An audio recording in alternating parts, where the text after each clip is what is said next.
Hello बच्चों, welcome to PMS. तो देखिए, आज हम स्टार्ट कर रहे हैं एक बार फिर से हमारा chapter diversity, prejudice and discrimination. Previous video में हमने डिस्कस किया था बच्चों कि एक्चुअली में ये डाइवर्सिटी, डिस्क्रिमिनेशन, ये प्रिजुडाइस होता क्या है। तो आपको ये क्लियर हो गया होगा और आज मैं आपको ये कंप्लीट चैप्टर नोट्स के माध्यम से समझा दूंगी ताकि आपका बेसिक जो है और भी ज़्यादा स्ट्रॉन्ग हो जाए। ठीक है स्टूडेंट्स, तो स्टार्ट करते हैं आज की वीडियो। अब देखो, लास्ट क्लास में मैंने आपको कहा था कि आपको डाइवर्सिटी की, डिस्क्रिमिनेशन की एंड प्रिजुडाइस की डिफाइन लिखनी है। ठीक है, तो आप सभी ने होमवर्क कर लिया होगा। एक बार फिर से मैं आपको बता देती हूँ, तो ध्यान से देखिए फर्स्ट है हमारे पास पॉइंट प्रिजुडाइस। तो ये प्रीजज भी बोल सकते हैं हम इसे, या फिर प्रिजुडाइस भी बोल सकते हैं। पिछली वीडियो में मैंने आपको मतलब इसका बता दिया था कि प्रिजुडाइस का क्या मतलब होता है। तो इसका मीन्स होता है पार्शियलिटी। अगर हम किसी के साथ भेदभाव करते हैं, किसी भी प्रकार की पार्शियलिटी करते हैं, तो वो आती है हमारी प्रिजुडाइस में। तो इसकी डिफाइन पढ़ते हैं, ध्यान से सुनिए। इट मीन्स टू जज द अदर पीपल नेगेटिवली और सी देम एज इंफीरियर। मतलब क्या है इसका कि जो दूसरे पीपल हैं, एक हम मान लेते हैं इस सिचुएशन में हमारे पास 2 पर्सन्स हैं। क्या है हमारे पास इस सिचुएशन में 2 पर्सन्स हैं। ठीक है, तो ये जो 2 पर्सन्स है बच्चों, जो फर्स्ट पर्सन है वो क्या है, उसे हम मान लेते हैं राम है और सेकंड पर्सन है श्याम। ठीक है, तो अब क्या है कि जो राम है ना, श्याम को अपने से छोटा मानता है। छोटा कैसे मानता है कि राम सोचता है कि जो श्याम है ये तो लोअर कास्ट से है, ये किसी और स्टेट से आया है, तो मैं श्याम के साथ क्यों अपना ज़्यादा लिंकअप रखूं। तो राम क्या करता है, श्याम को मिसजज कर लेता है, यानी कि अपने से छोटा समझता है। राम किसको समझता है अपने से छोटा? श्याम को। तो यहाँ पर प्रिजुडाइस की कंडीशन बन रही है किन किन के बीच में? राम एंड श्याम के बीच में, क्योंकि राम क्या कर रहा है, श्याम को छोटा समझ रहा है। ठीक है, तो आपको ये डिफाइन भी क्लियर हो गई होगी। डिफाइन क्या थी हमारे पास कि इट मीन्स टू जज द अदर पीपल नेगेटिवली, उस पर्सन को गलत समझना या फिर क्या समझना, अपने से छोटा समझना, इंफीरियर समझना। ठीक है, अब देखो इसका second point, we prejudice about many thing. हम अलग अलग चीज़ों के बारे में अपनी एक सोच बना लेते हैं। वो चीज़ें क्या होती हैं, वो या तो किसी पर्सन का रिलीजन हो सकता है। रिलीजन का मतलब किसी पर्सन की अलग कास्ट हो सकती है, किसी अलग धर्म से वो पर्सन बिलोंग हो सकता है, कर सकता है। या फिर हम देखते हैं ना कि हमने सुनी भी है ये स्टोरी कि महात्मा गांधी जी हैं जो हमारे फादर ऑफ नेशन, उन्होंने क्या था, वो एक बार साउथ अफ्रीका गए थे, ठीक है, एक यात्रा पर। तो वहाँ पर उनके साथ डिस्क्रिमिनेशन हुआ था।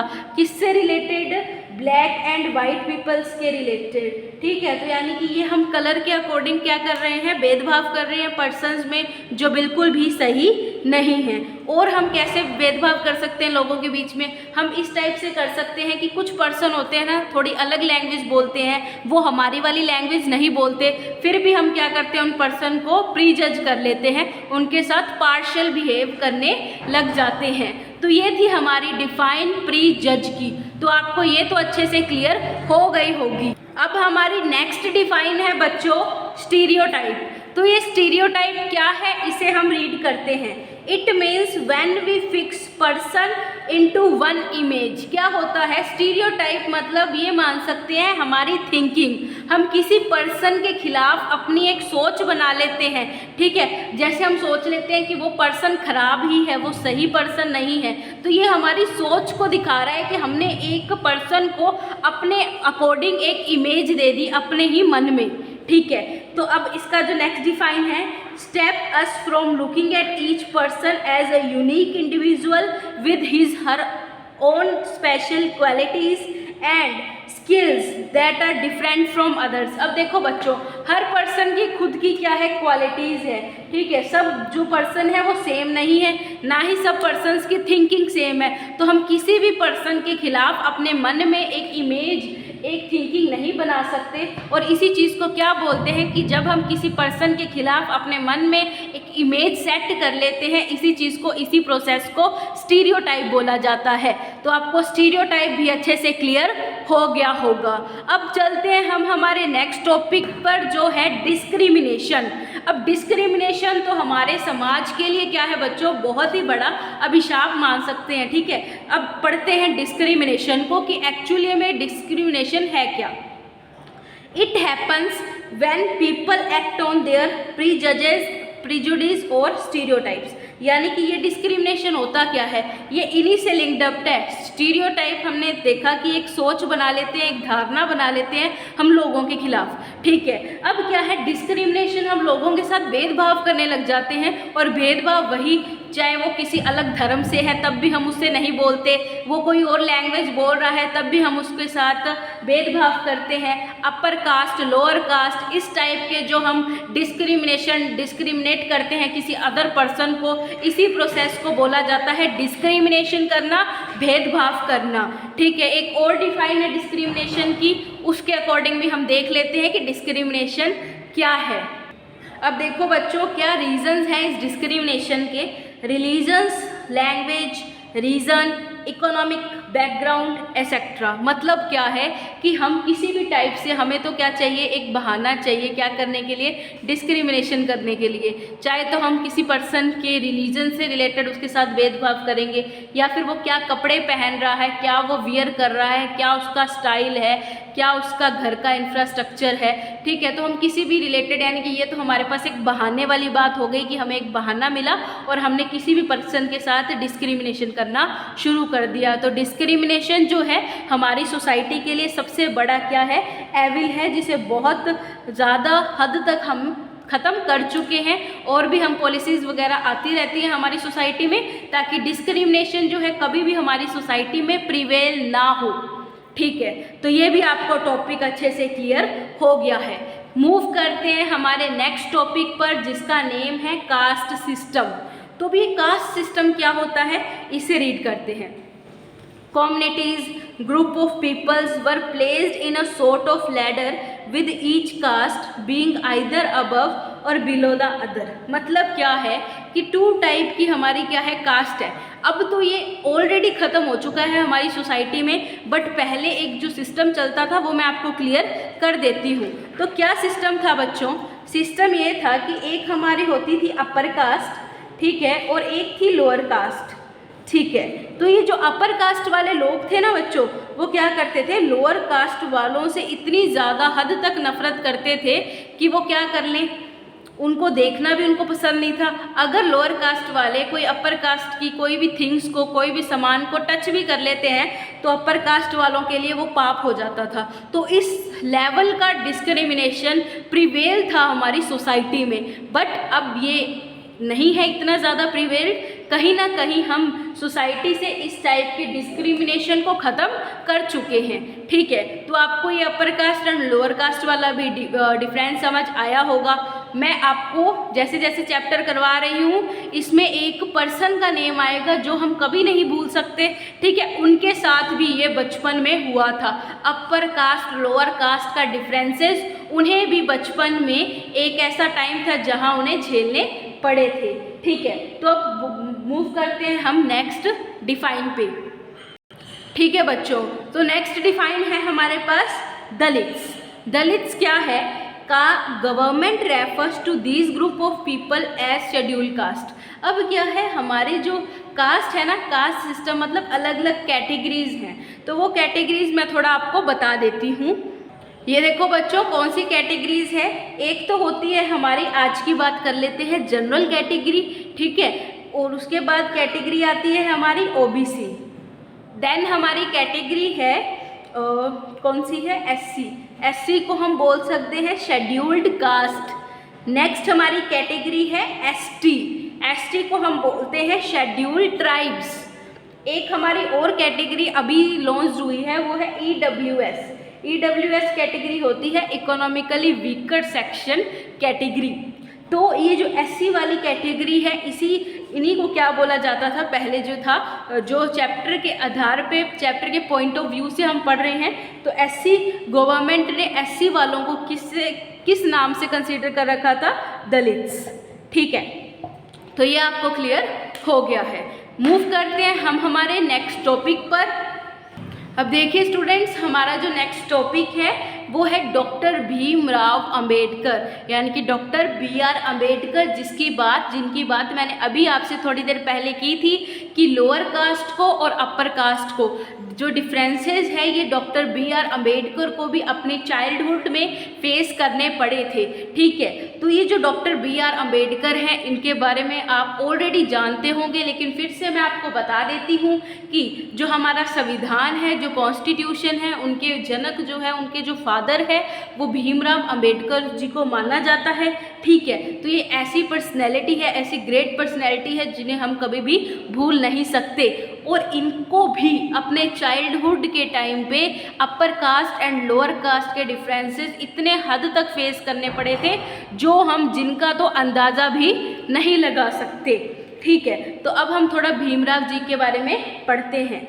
Best known leader for Dalits. ठीक है, दलित्स के हक में इन्होंने क्या किया था, बहुत से डिसीजन भी लिए थे, इसलिए दलित्स के जो पॉपुलर लीडर भी माने जाते हैं कौन, BR अंबेडकर। सेकंड, ये किस कैटेगरी, किस कास्ट से बोर्न थे, किस कास्ट में इनका जन्म हुआ, तो इनका जन्म हुआ था माहर कास्ट में।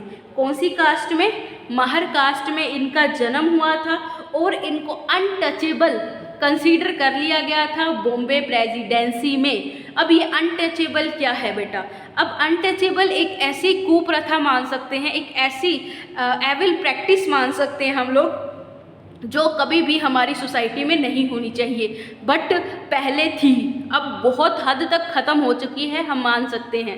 अब देखिए अनटचेबल, अनटचेबल क्या होते हैं बेटा, अनटचेबल होते हैं छुआछूत की एक प्रैक्टिस, यानी कि हम क्या कहते हैं कि लोअर कास्ट वाले हैं, हम इनको हाथ भी लगा लेंगे ना, हम अशुद्ध हो जाएंगे, तो ये अनटचेबल कैटेगरी वालों के साथ किया जाता था, यानी कि लोअर कास्ट वाले जो भी पीपल थे ना उनको अनटचेबल कंसीडर कर लिया गया था, और ये इतनी बुरी प्रैक्टिस थी ना जिसका ख़त्म होना बहुत ज़्यादा ज़रूरी था, और ये हमारे समाज से ख़त्म हो भी चुका है। तो आपको इतना क्लियर हो गया होगा। मूव करते हैं हमारे नेक्स्ट पॉइंट्स पर।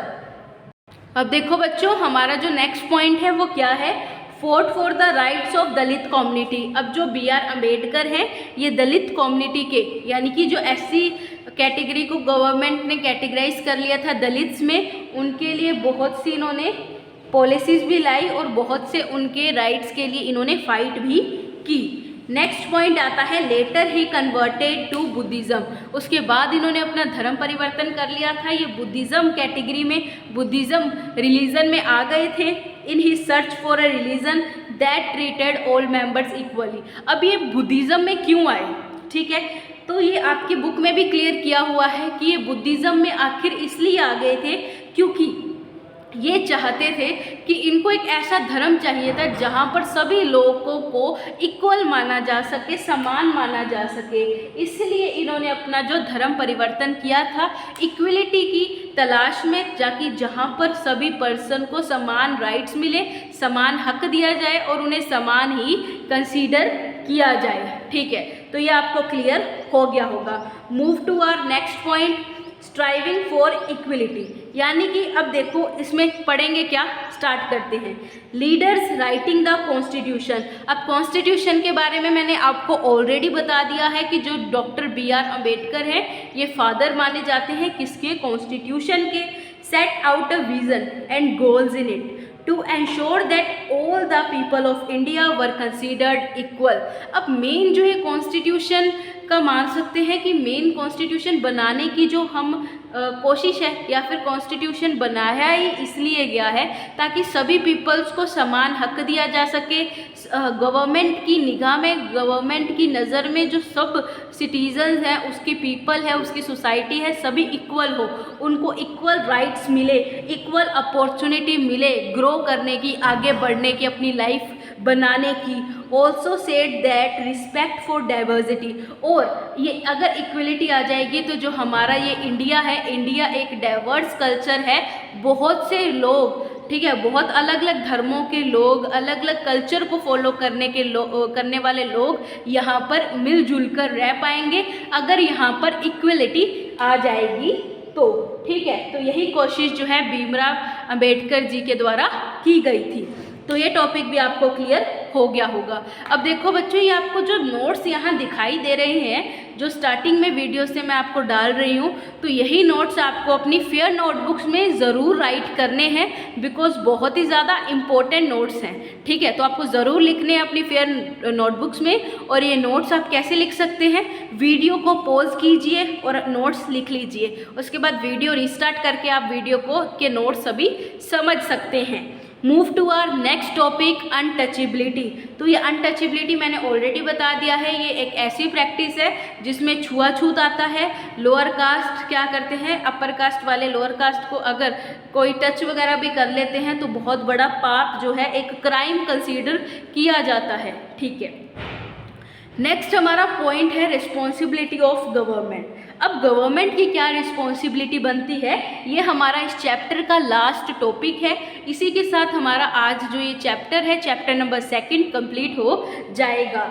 देखिए, रेस्पॉन्सिबिलिटी ऑफ द गवर्नमेंट यानी कि उसके सिटीजन्स को प्रोटेक्ट करना। ठीक है, हमारे समाज में जितने भी सिटीजन्स हैं उनको प्रोटेक्ट करना।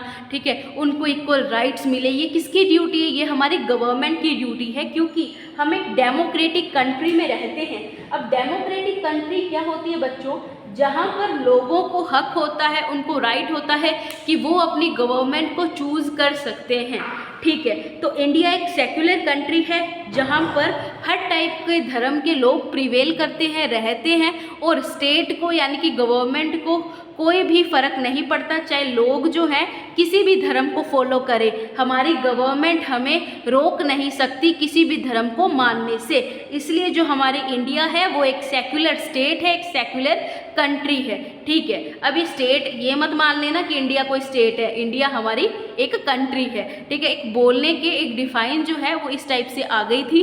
ठीक है, तो इंडिया हमारी कंट्री है और ये क्या है, इसमें सेक्युलरिज्म है, मतलब हमारी गवर्नमेंट हमें रोक नहीं सकती किसी भी टाइप का रिलीजन फॉलो करने से। तो ये आपको समझ आ गया होगा। इसी के साथ बच्चों हमारा ये जो चैप्टर है, चैप्टर नंबर 2 ये कंप्लीट हो गया है। इसके नोट्स भी मैंने आपको सभी को वीडियो में समझा दिए हैं। वीडियो से ही आप नोट्स को अपनी फेयर नोटबुक में लिख सकते हैं। ठीक है बच्चों, मिलते हैं नेक्स्ट वीडियो में नेक्स्ट चैप्टर के साथ। अपना होमवर्क साथ साथ में कंप्लीट करते रहिए। Thank you and have a nice day.